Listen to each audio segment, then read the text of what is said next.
નમસ્કાર દર્શક મિત્રો, લોકસત્તા શોમાં આપનું સ્વાગત છે। આજકાલના યુગમાં મોટાભાગના લોકો બસ પોતાનું જ વિચારતા હોય છે, પરંતુ એ વાતને પણ નકારી ન શકાય કે એવા પણ ઘણા બધા લોકો હોય છે કે જેઓ પોતા કરતા બીજા માટે જીવવાનું વધારે પસંદ કરે છે। લોક સેવામાં પોતાનું યોગદાન આપવું વધારે પસંદ કરતા હોય છે અને આવા જ એક પ્રખ્યાત વ્યક્તિ હતા જગદીપ એસ છોકર।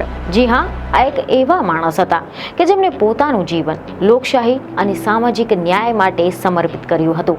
તેઓ એક પ્રખ્યાત ભારતીય પ્રોફેસર અને સામાજિક કાર્યકર્તા હતા કે જેમને ચૂંટણી સુધારા અને લોકશાહી પારદર્શિતાના ક્ષેત્રમાં મહત્વપૂર્ણ યોગદાન આપ્યું હતું। જોકે ભારતમાં ચૂંટણીમાં પારદર્શિતા માટે લડાઈના અગ્રણી ચહેરા રહેલા પ્રોફેસર જગદીપ છોકરનું શુક્રવારે એટલે કે 12મી સપ્ટેમ્બરે જ અવસાન થઈ ગયું હતું, પરંતુ તેમનું જીવન ચરિત્ર આજે પણ દરેક માટે પ્રેરણાદાયી છે, જે આપણને શીખવે છે કે એક વ્યક્તિ પોતાના પ્રયત્ન દ્વારા સમાજમાં સકારાત્મક પરિવર્તન કેવી રીતે લાવી શકે છે।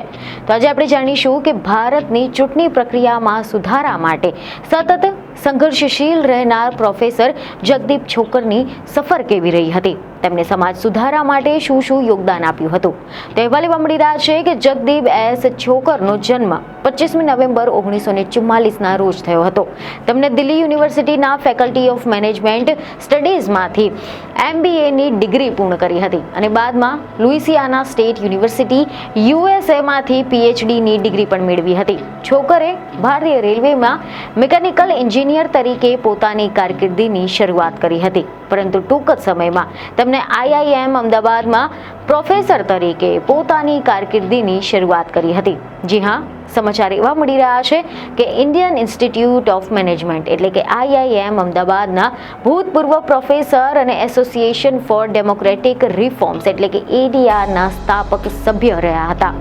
ADR એ ચૂંટણી રાજકારણને પારદર્શક અને જવાબદાર બનાવવામાં ઐતિહાસિક ભૂમિકા ભજવી હતી। પ્રોફેસર છોકર એ વ્યક્તિ હતા કે જેમની પહેલ સુપ્રીમ કોર્ટે ઉમેદવારો માટે ગુનાહિત પૃષ્ઠભૂમિ, સંપત્તિ અને શૈક્ષણિક લાયકાત જાહેર કરવાનું ફરજિયાત બનાવ્યું હતું અને આ નિર્ણયથી ભારતીય લોકશાહીમાં એક સીમા ચિહ્ન રૂપ માનવામાં આવી રહ્યું છે। હવે જો આપણે પ્રોફેસર જગદીપ છોકરની શૈક્ષણિક પૃષ્ઠભૂમિ વિશે જો આપણે વાત કરીએ તો મીડિયા અહેવાલ અનુસાર એવી માહિતી મળી છે કે તેમને 1967માં એન્જિનિયરિંગમાં સ્નાતક થયા હતા।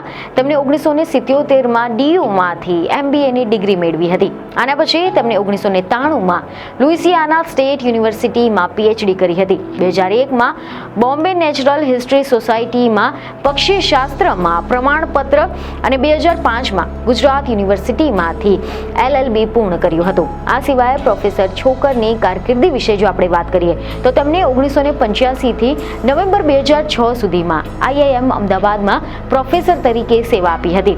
તેઓ એક ટ્રેનર, સંશોધક અને સલાહકાર રહ્યા હતા। પક્ષીશાસ્ત્રી અને સંરક્ષણવાદી તેમજ પ્રશિક્ષિત વકીલ તરીકે પણ જાણીતા થયા હતા।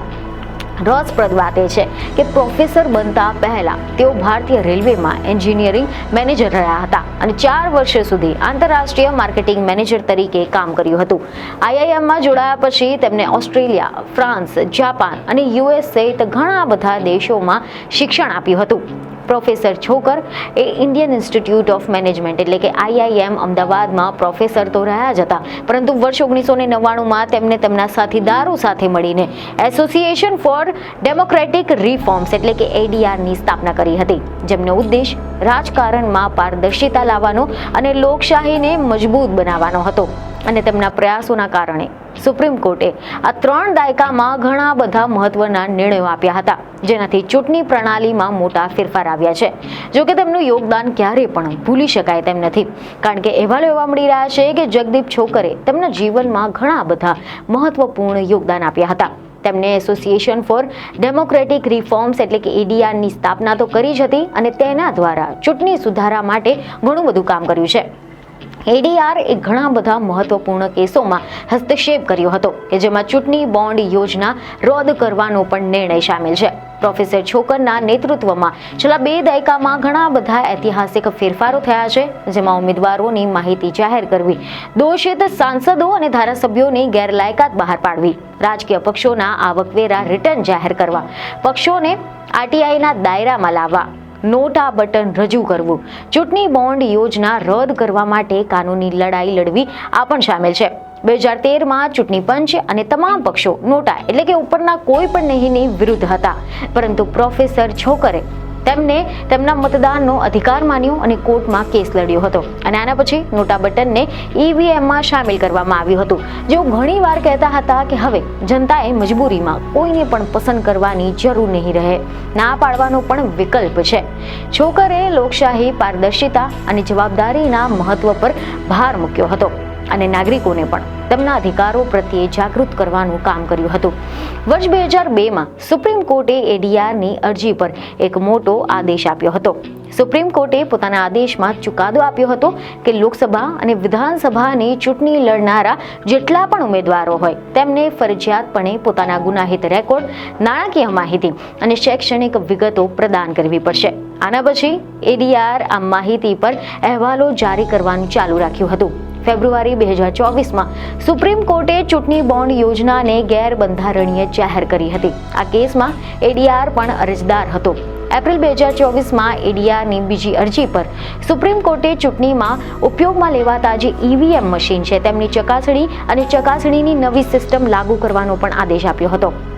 જોકે કેટલાક અહેવાલ એવા મળી રહ્યા છે કે રાજકીય વિશ્લેષક યોગેન્દ્ર યાદવના મતે પ્રોફેસર છોકર હંમેશા ચૂંટણી સુધારાના મોટા કાર્ય પાછળ રહ્યા છે, પરંતુ તેમને ક્યારે પણ શ્રેય લેવાનો પ્રયાસ કર્યો નથી. તેમને ખૂબ જ શાંતિથી અને નિસ્વાર્થપણે લોકશાહીની સેવા કરી હતી.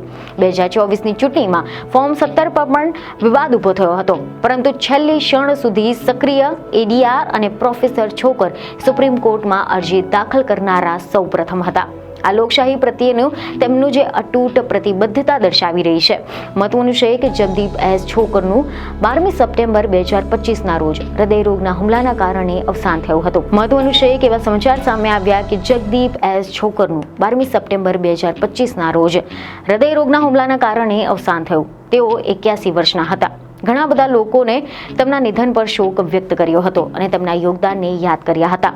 છોકરનું જીવન ચરિત્ર એ ખૂબ જ પ્રેરણાદાયક છે, જે આપણને શીખવે છે કે એક વ્યક્તિ પોતાના પ્રયત્નો દ્વારા સમાજમાં સકારાત્મક પરિવર્તન કેવી રીતે લાવી શકે છે.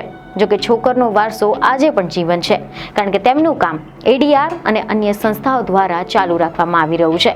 છોકરનું જીવન ચરિત્ર એ પ્રેરણાદાયક ઉદાહરણ છે કે વ્યક્તિ પોતાનું જીવન સમાજને કેવી રીતે સમર્પિત કરી શકે છે અને સકારાત્મક પરિવર્તન કેવી રીતે લાવી શકે છે. તો આશા છે કે આ માહિતી તમને મહત્વની લાગી હશે, જેથી અમારા વિડીયોને લાઈક અને શેર જરૂરથી કરજો.